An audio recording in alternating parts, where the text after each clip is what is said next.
Well, good evening, everybody. I'm your host, Andrew Burnett, and I'm excited to be with you here this evening on Magnify Ministries broadcast. Man, this evening I've got a special guest. He's a friend, but man, if there was any way that I could describe him, he loves gospel music. He lives, breathes, and moves gospel music. So I'm going to bring on my good buddy right now, Nicholas Wilke. Nick, how are you doing, buddy? Andrew, I'm doing great. How are you, buddy? I am doing great. Excited to have you on, man. You've been a friend for quite some time. Tell us a little bit about how you became familiar with this thing called gospel music. Man, groups had come to my church years ago, like the Dove Brothers and groups like that. But back then, I loved more of the country style of music, and they did that kind of style back then. Whenever it was Jerry Martin and David Hester singing bass, and that was an incredible group. And but back then, I just loved the country sounding style of but it wasn't until the end of 2012 that I saw the Kingdom Heirs for the first time at Dollywood, and man, I fell in love with it that day, and I've been in love with it ever since. You So, know, you are one of those kind of people that love that four-part quartet harmony. But but it's more about you love the lower end of the harmony better than any other part. So tell us a yeah, little bit about why you love bass singing so much. I don't know how to explain it, man. Other than I was just, I'm just attracted to that low bottom end, because not everyone can do that, and it's just unbelievable to hear, and that's just the part that I've always been attracted to, I love me some bass singing. So, who was the first bass singer that you heard that really attracted you to that sound that made you want more of it? One of the first, if not the first, bass singer that I remember hearing at least was David Hester, which I mentioned a few minutes ago, who sang bass for the Dove Brothers years ago. He's one of the first, and I've loved David singing for years. So Well, you got some folks already popping on. Diane Jones says, "Hello, Nicholas." hello, Notice Diane. that she says hello to you first before she says hello to the show host. I see how that is, Diane. I'll deal with you later. Rose Selby, good to see you as well. And she said she shared. Thank you for sharing. So, Good Nicholas, to see you. you've had an exciting couple of months here. You've started off a new job with the Life FM. Tell us a little bit about that, buddy. In 2015, one day my former pastor Phil Witt told my dad and I about this man that he's known for years by the name of Rodney Balcom. And one day, a few months later, I believe it was, he took my dad and I over to the radio station, the Life FM radio station, and I got to meet Rodney that day, and I recorded a few things on the radio for him, and we went out to eat that day, I believe, and Rodney and I have been dear friends ever since.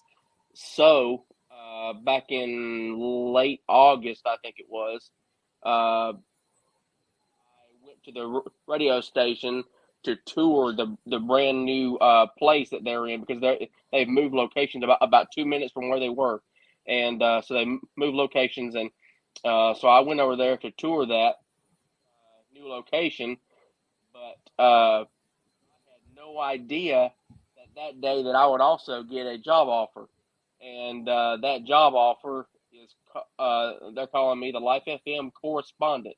What I do is every Wednesday morning, about 8:45 or 8:50 a.m., I get on there and I share different facts about different gospel music artists, and so that's what I do on the radio. But yeah, that I went, I had no idea that I would get a job offer, but I did, and I'm so grateful for it. So, who are some of the artists that you've covered so far? Let's see. I have covered Jeff Chapman was my first one. I'm sure that's no surprise, but he's my he was my first one. And let's see. I have covered Bob Sellers. I did him. Nate Chapman, the lead singer for the Bible Tones. I did him. There's three there for you. I've done several more, but there's three there for you. So when you say you've done a segment, did you actually do an interview with them, or are you featuring their new song, or what exactly are you doing? No, what I do is the artist that I'm going to be featuring, and I say, "Hey, I'm going to be doing this. I'm going to be featuring you on the radio.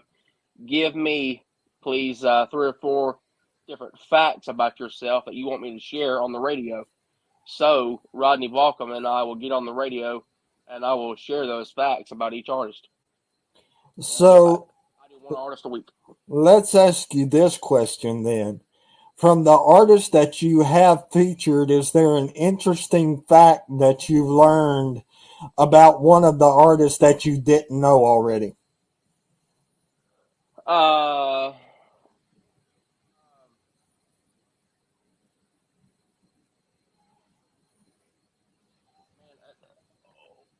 One's not coming to me for some reason. I don't know why one's not coming to me, but to answer your question though, the simple answer is yes. There has been some stuff that I didn't know. Um, there's actually a few facts that I'm recalling that I just recorded today, but I can't share those yet because those episodes are not out yet. I just recorded a few episodes today with Rodney, but so the simple answer is yes. There are some facts Well, that I didn't know. well, the answer to that question is then that they would have to turn into the Life FM to find out what that fact is. That's true. Very true. So, share with us the earliest influence that you can remember that made you desire to listen to more of Southern gospel music. The Kingdom Heirs. I just saw them for the first time, and I fell in love with this music. And so they're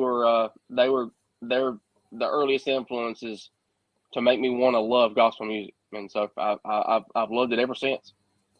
So, let's talk about this thing called National Quartet Convention that you were just at in September.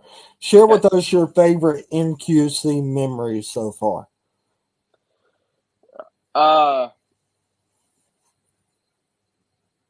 I'll just say the one that happens every year, and that is the fact that I get to roam around and just talk to people. I'm a talker. I love people and always have. And so um, the biggest memory and everything that I have is just talking to everybody. I love talking to everybody. Now, don't get me wrong, I love some singing and I watch some singing, but mostly, man, I'm just out there just chatting with people and I meet people and talk to my friends that I already know, and I love it.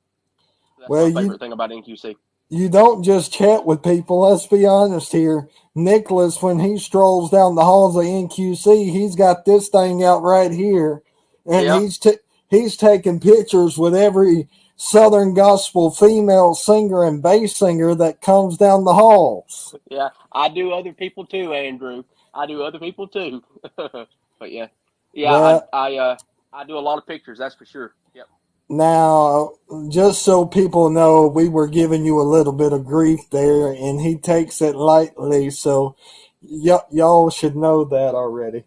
But so here's something that we can talk about. When you're not listening to Southern gospel music, you've already discussed that you're a fan of bass singers, but you're also a fan of crooners on the side.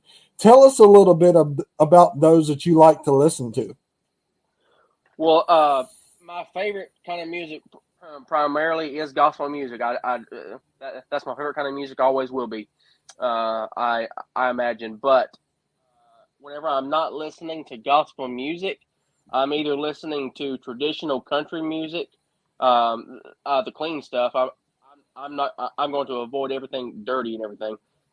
Not going to listen to that, but the clean stuff I absolutely love, like some George Jones and Merle Haggard and all that stuff. I love that stuff, and also the old crooners like Dean Martin and Bing Crosby, and there's another one that a lot of people have not heard of. It seems. Um, his name is Johnny Hartman.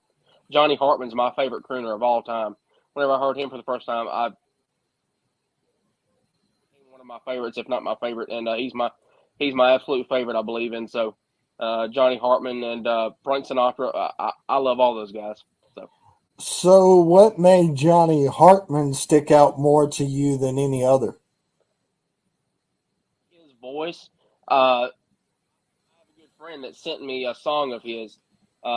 He recorded an album with a musician named John Coltrane, John Coltrane, and it was a song called "My One and Only Love." It's an old love song. It's a good, clean song, and I heard that for the first time, and man, Johnny Hartman's just incredible, and he just, yeah, I just love his voice. I mean, it was amazing. So, what are some of your favorite pastimes to do when not attending a concert or listening to music? Talking to folks and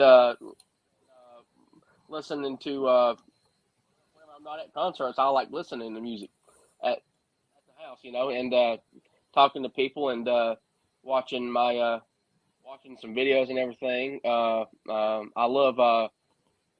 Another thing I love is shooting firearms as far as target shooting. I love going target shooting, and so I watch some shooting videos sometimes, and a few other things. So those are things I like to do as far as hobbies.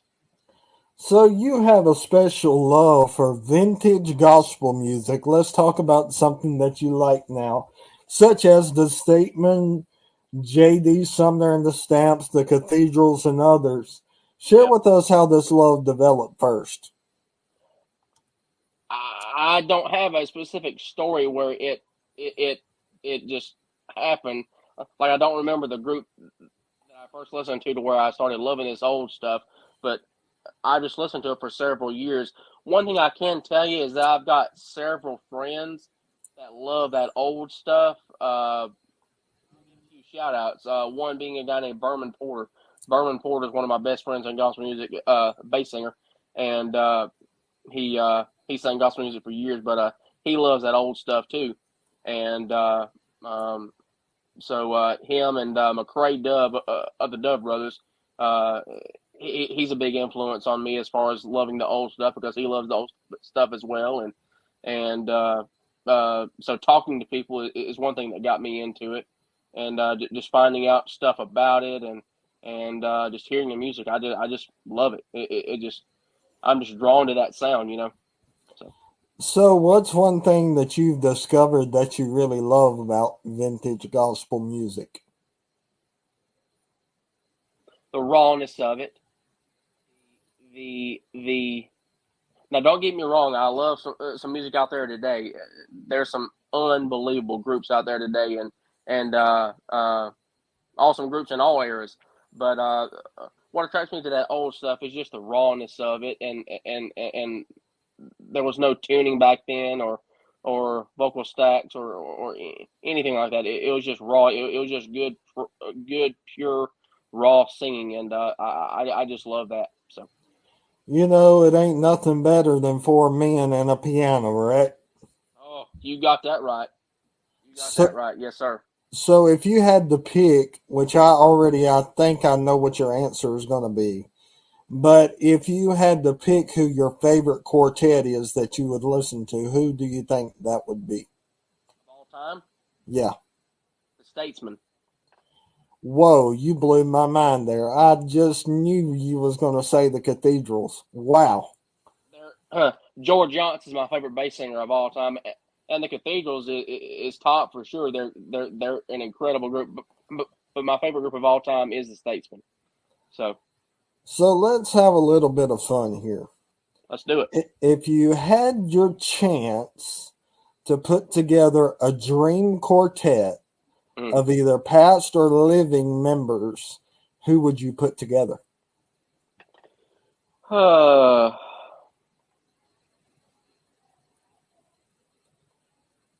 See, that's hard because some people's voices fit with other singers. I'm gonna do it though. I'm gonna answer you, but that's just hard. But who's your favorite tenor singer that currently sings in Mark Taylor Quartet? Stephen Adair. He's my favorite tenor singer that sings with Mark Tremmel Quartet currently. You Anyway, know, I wish I could say that he was my favorite, but he's still one that's never done an interview with me yet. I'm still waiting, Stephen. Still waiting. I'm sure he will. Steven, you throw me off. Thanks. I'm just kidding. No, I love Steven. Great guy. Dream Quartet.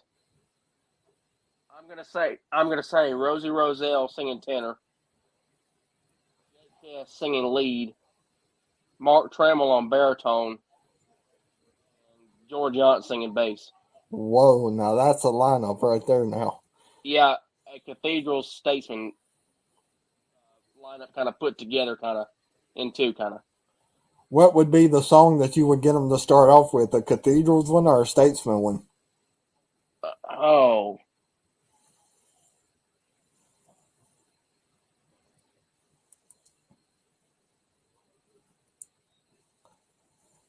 That's a hard question, man. I don't know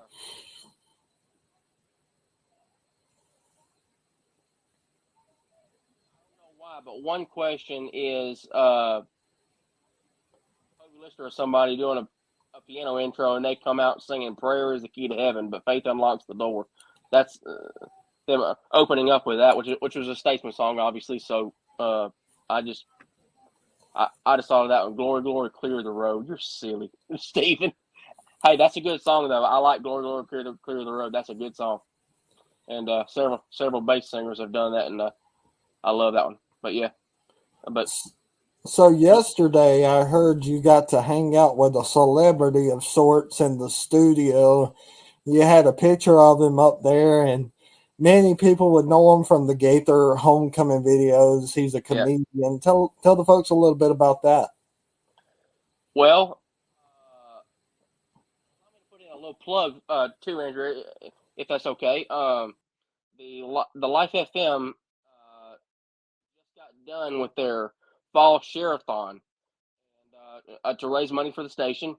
And we got a little bit over, by the end of the share-a-thon, we got a little bit over $152,000 out of a $200,000 goal.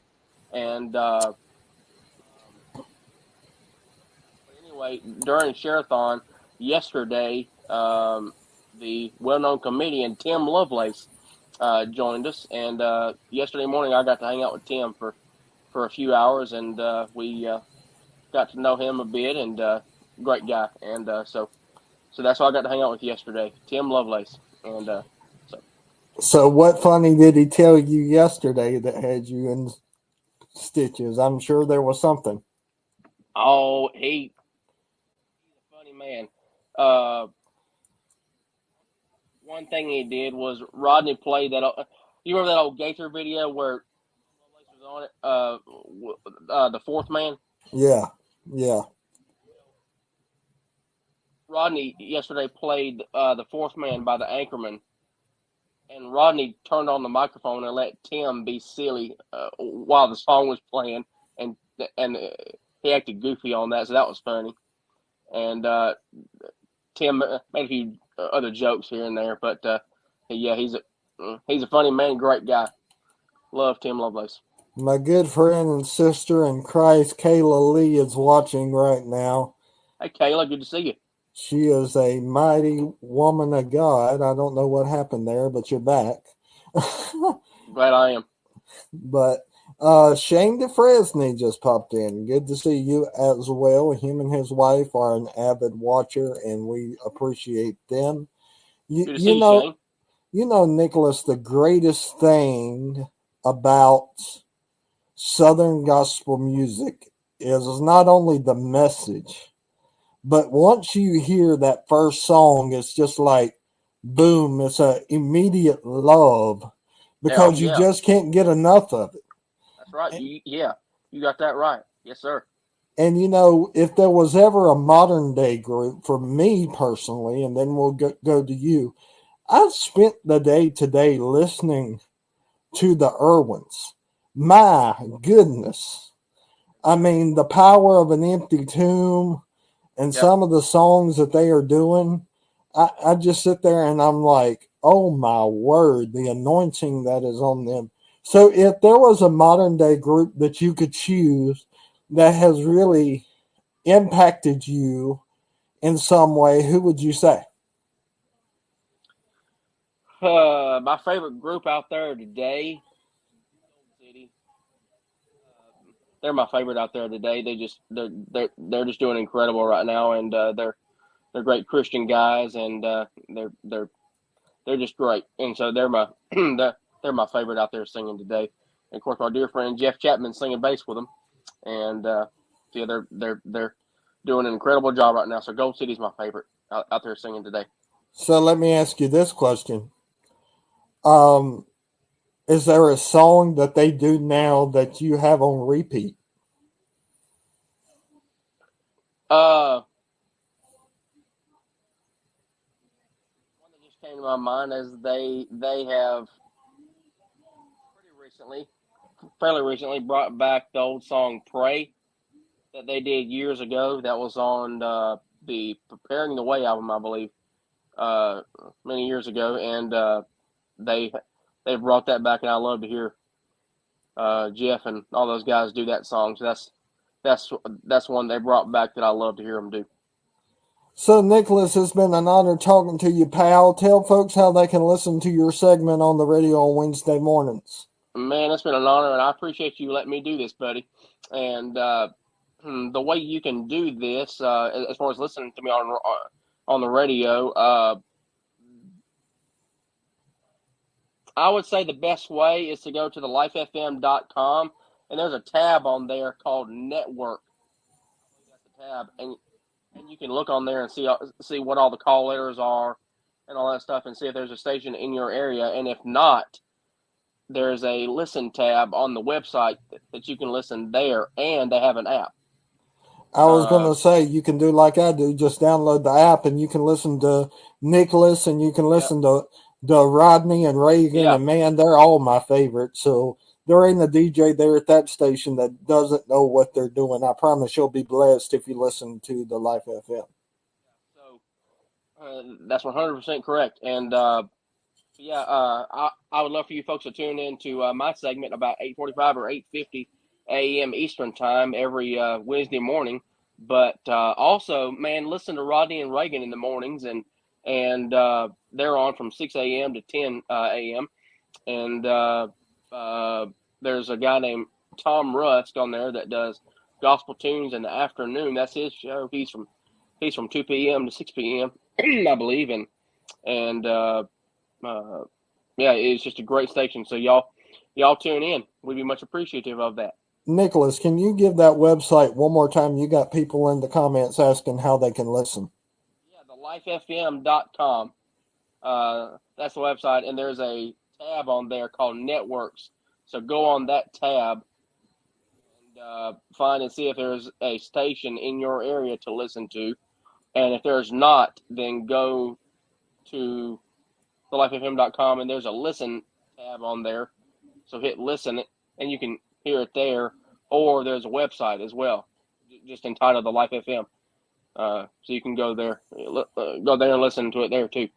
Well, buddy, it has been an honor. Thank you so much for being our guest tonight. I tell you, you know I love you, buddy, and I appreciate your love for gospel music and for the Lord, first of all. Let's just say that. I appreciate your heart for the Lord and then for gospel music.